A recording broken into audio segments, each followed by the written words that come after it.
Sobat Cuan, balik lagi sama gue Yuli di segmen Cici Cuan. Nah, di episode sebelumnya gue udah cuan beneran, walaupun cuman 3.000. Nggak apa-apa. Yang namanya cuan, yang namanya untung harus segera direalisasikan, bukan begitu teman-teman? Nah, di episode kali ini gue pengen kasih tahu kalian, ternyata tuh beli saham tuh nggak cuman yang udah ada di Bursa Efek Indonesia. Kita bisa beli loh saham yang mau IPO. Nah, apa sih itu IPO? IPO itu singkatan dari Initial Public Offering atau penawaran umum saham perdana. Jadi nih perusahaan-perusahaan yang non-TBK nih, yang statusnya belum ada TBK di belakang tuh, kalau mau masuk pasar saham tuh bisa ngejual sahamnya mereka di pasar perdana. Nah, di sini investor tuh bisa beli, cuman perlu trik-trik khusus dan ini perlu perlakuan istimewa lah buat analisis saham-saham IPO ini. Nah, sebelum ngelakuin analisisnya, gue mau ngasih tahu dulu gimana sih cara tahu perusahaan itu mau IPO atau enggak tuh dari mana. Yang pertama, kalian kalau misalkan belum punya aplikasi trading nggak masalah. Kalian bisa cek di website resminya si bursa yaitu e/ipo.co.id. Nah, di situ tuh bakal muncul perusahaan-perusahaan yang lagi mau IPO. Misalkan yang baru-baru ini itu ada PT Abadi Lestari Indonesia. Nah, itu tuh ada statusnya nanti book building atau offering, allotment atau close. Nah, di situ kalian bisa lihat. Di sini juga ada keterangan nih, ini perusahaan dari sektor mana, masa penawarannya, jadwalnya segala macam, harganya dan prospektusnya. Nah, itu yang simple dari websitenya bursa. Kalau misalkan di aplikasi, kita buka aja kayak biasa aplikasinya, langsung ke beranda, terus pilih e-IPO. Nah, terus di sini tuh dia juga muncul nih, berlangsung, akan datang atau berakhir. Nah, ini kelihatan yang berlangsung nih si PT Abadi Lestari Indonesia atau kode sahamnya RLCO. Nah, terus di sini ada jadwal-jadwalnya. Kalau kalian mau pesen, langsung aja tinggal pesen. Nah, tapi sebelum pesen ada beberapa hal yang perlu lo semua perhatikan. Yang pertama, jadwalnya. Jadi itu IPO itu ada beberapa tahapan lah, ada beberapa jadwal. Yang pertama itu masa penawaran awal atau book building. Jadi tuh kalau IPO itu biasanya mereka istilah kata cek ombak dulu nih. Misalkan gue pasang di harga 100 sampai 150, kira-kira investor nih minat sama saham gue mau bayar di harga berapa sih? Istilah kata tuh mereka cek ombak dulu. Nah, setelah masa book building, penawaran awal, masuklah pernyataan efektif. Jadi itu mereka ngurusin lah ke OJK segala macam.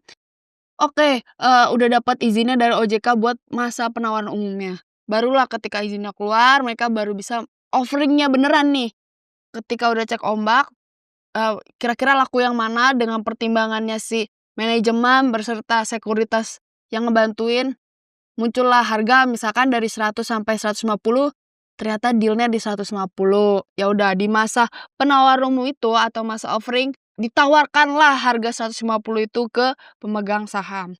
Nah, setelah itu masuk ke masa penjatahan, di mana yang kalian yang udah masuk nih, udah beli, diumumin lah nih kalian dapat berapa lot. Habis itu masuk ke distribusi dan pencatatan saham di bursa. Nah, jadi tuh sebenarnya kalau ketinggalan di masa penawaran umum nggak apa-apa nggak? Nggak apa-apa banget. Nah, karena kalau kalian udah masukin di masa penawaran umum, duit kalian tuh bakal kelok. Jadi kelok sampai emang periode IPO-nya tuh selesai. Nah, kalau mau masuk pas masa penawaran umum offering nggak masalah juga. Itu sebenarnya nggak masalah. Yang penting jangan kelewat dari tanggal si penawaran umumnya. Jadi tuh harus benar-benar diperhatikan. Setelah memperhatikan tanggal nih, apa sih yang harus diperhatikan? Itu analisa sederhana. Ini perusahaannya apa sih? Ini perusahaannya ngapain sih? Caranya gimana? Buka prospektusnya. Di laman e-IPO tadi di website itu kan ada pilihannya prospektus. Nah, itu tuh lengkap banget, itu sampai ratusan halaman. Kalian mau lihat dari pemegang sahamnya siapa, sejarah berdirinya gimana, punya pabrik di mana aja, punya aset di mana aja, mau bagi dividen atau enggak, mau punya utang berapa, direksi itu ada semua, tinggal kalian baca. Jangan malas membaca intinya. Setelah itu pahami bisnisnya. Ini perusahaannya ngapain sih, dia punya produk apa sih, dia ngapain sih jasanya, dia ngasih apa sih gitu. Yang penting pahami dulu. Karena kita nggak punya rekam jejak di pasar pergerakan sahamnya gimana, itu nggak ada gitu. Karena ini baru banget kan, istilah kata ini perusahaan baru. Yang terakhir adalah harus siap dengan resiko. Kenapa harus siap dengan resiko? Ya sama aja investasi di saham termasuk saham yang baru IPO itu punya risiko. Nah, biasanya tuh harga saham setelah pencatatan tuh bisa naik, bisa turun. Dan apalagi kalau kalian yang emang base-nya teknikal, saham IPO itu nggak bisa dilihat dari teknikalnya karena nggak ada ya, emang chartnya nggak ada, mau analisis apa? Kalian cuma berpegang sama prospektus, fundamental. Jadi nggak ada yang tahu tuh kira-kira bakal arah atau rejection atas atau malah turun atau rejection bawah. Jadi emang kalian harus siap dengan resikonya di hari perdana pas pencatatannya. Nah, yang menarik nih kali ini di akhir tahun ini ada satu perusahaan yang mau IPO, yaitu si PT Abadi Lestari Indonesia. Kalau dilihat-lihat, ini perusahaan itu perusahaan sarang burung walet. Jadi dia membersihkan sarang burung walet. Jadi dia punya anak usaha, itu Real Food. Jadi itu dia pengelola sarang burung walet lah.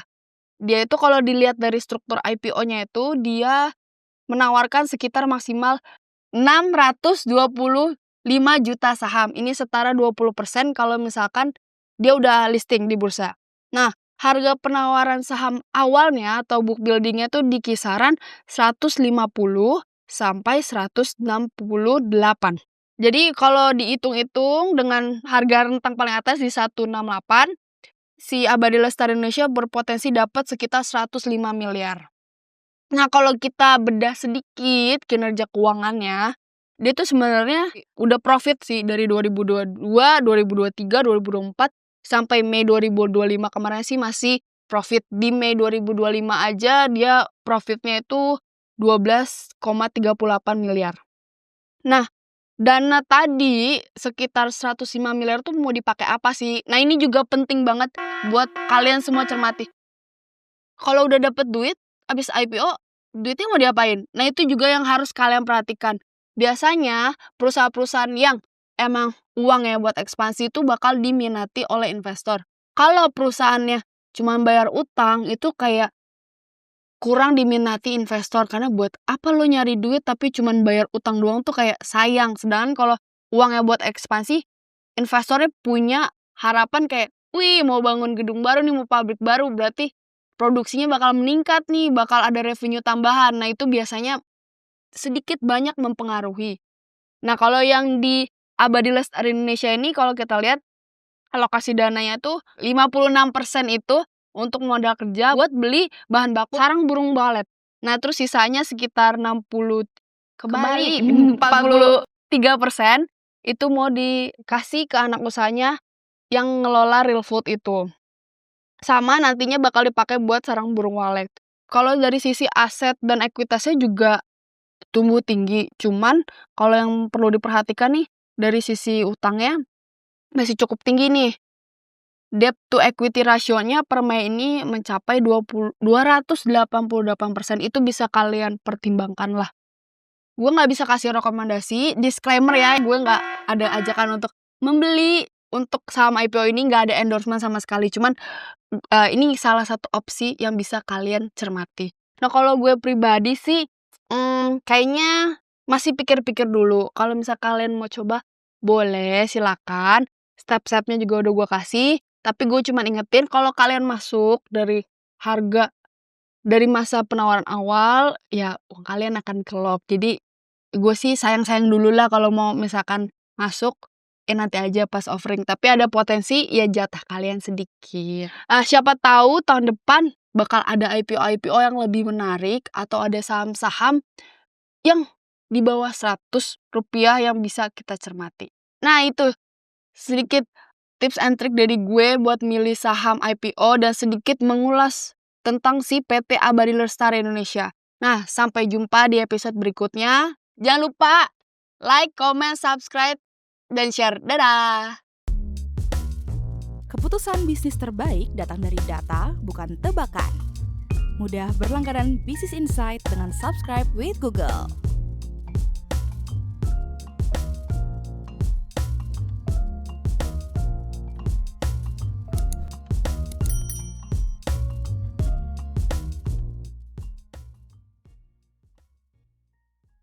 Download aplikasi Kontan sekarang di App Store atau Play Store.